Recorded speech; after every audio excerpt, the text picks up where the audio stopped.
اعوذ باللہ من الشیطان اللعین الرجیم بسم اللہ الرحمن الرحیم الزانیۃ والزانی فاجلدوا کل واحد منہما مئۃ جلدۃ ولا تأخذکم بہما رأفۃ فی دین اللہ ان کنتم تؤمنون باللہ والیوم الآخر وَلْيَشْهَدْ عَذَابَهُمَا طَائِفَةٌ مِّنَ الْمُؤْمِنِينَ اللهم صل على محمد وآل محمد وعجل فرجهم. السلام علیکم ورحمۃ اللہ وبرکاتہ. اللہ تبارک و تعالیٰ کا شکر ہے کہ میں نے سورہ نور جو قرآن مجید کا 24 نمبر کا سورہ ہے اس کی آیت نمبر 2 کی تلاوت کا شرف حاصل کیا، جس کا ترجمہ یہ ہے کہ زناکار عورت اور زناکار مرد میں سے ہر ایک کو 100 کوڑے مارو، اور دین خدا کے معاملے میں تمہیں ان پر ترس نہیں آنا چاہیے اگر تم اللہ اور روز آخرت پر ایمان رکھتے ہو اور ان کی سوا مومنین کی ایک جماعت موجود رہے. جلدتن یعنی کوڑے مارنا. الزانیۃ والزانی فاجلدوا، زنا کی تعریف کی گئی ہے کہ انسان کسی ایسی عورت کے ساتھ ہم بستری کرے جو اس پر حرام ہو، نہ اس کے ساتھ عقد کیا ہو، نہ اس کی مملوکہ ہو، اور نہ عضو شبہ ہو. یہ شہید ثانی نے تعریف کی ہے زنا کی. اس میں قبل اور دبر میں فرق نہیں ہے. مبانی میں محرمتن کے بعد بالاسالتن کی قید کا اضافہ کیا ہے کہ اسالتن حرام ہو، عارضی طور پر حرام نہ ہو، جیسے حیض، روزہ اور احرام کی حالت میں اگر ہم بستری کرے تو حرام ہے، زنا نہیں ہے.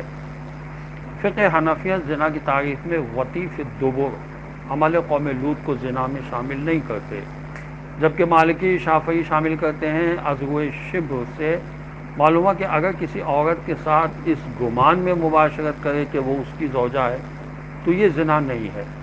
اسی طرح اس شبہ میں مباشرت کی یہ عورت حلال ہے، بعد میں پتہ چلے حرام تھی تو زنا نہیں ہے. عقد کی قید سے ظاہر ہے اس عورت کے ساتھ ہم بستری زنا نہیں ہے جس کے ساتھ عقد کیا ہو. اگر ایسی عورت کے ساتھ عقد کیا جائے جو اس پر عقد سے حلال نہیں ہوتی، جیسے ماں، بہن، بیٹی وغیرہ، تو اس عقد کا کوئی اثر نہیں. ایسے عقد سے ہم بستری کی جائے تو وہ زنا ہے، یعنی زنا بامحرم ہے. اسی طرح اگر کسی عورت کو ہم بستری کے لیے کرائے پر لیا جائے تو بھی زنا ہے. ابو حنیفہ ان دونوں جگہوں پر زنا نہیں سمجھتے. وہ کہتے ہیں عقد کی وجہ سے زنا نہیں ہے، یعنی اگر کسی نے اپنی ماں بیٹی کے ساتھ عقد کر کے ہم بستری کی تو یہ زنا نہیں ہے عقد کی وجہ سے، اور کرائے پر لینے کی وجہ سے بھی زنا نہیں ہے. المبسوط میں یہ لکھا ہے یعنی حد جاری نہ ہوگی. زنا پر اگر مجبور کیا گیا ہو تو وہ تو حد نہیں ہے. جبر عورت پر تو ہو سکتا ہے، لیکن کیا مرد پر بھی جبر ہو سکتا ہے؟ کہتے ہیں ایک امر کے شرعاً ممنوع ہونے کے باوجود فطرتاً خواہشات پیدا ہو سکتی ہیں، لہذا مرد کو بھی مجبور کیا جا سکتا ہے. غیر اسلامی قوانین میں زنا کی تعریف میں غن غیر کی قید لگائی جاتی ہے. کسی کی زوجہ سے مباشرت کرے تو زنا ہے اگر وہ کسی کی زوجیت میں نہیں ہے، مثلا کنواری ہے تو یہ زنا نہیں، خواہ مرد شادی شدہ ہو یا نہ ہو. البتہ یہ ایک جرم ہے لیکن اس کی سزا نہیں ہے. مغربی دنیا میں تو زنا کا تصور صرف اور صرف جبر پر مبنی ہے. اگر طرفین مرضی سے مباشرت کریں تو یہ زنا اور جرم نہیں ہے. غیر کی عورت سے زنا کی سزا ہندوؤں میں یہ ہے کہ عورت کو کتوں کے سامنے ڈال دیا جائے تاکہ اسے چیر پھاڑ دیں. مرد کو لوہے پر لٹا کر آگ لگا دی جائے. یہودی قانون میں بھی یہی ہے. یہ جو شخص دوسرے کی بیوی یعنی ہمسائے کی بیوی سے زنا کرے، مثلا زانی اور زانیہ دونوں ضرور جان سے مار دیے جائیں.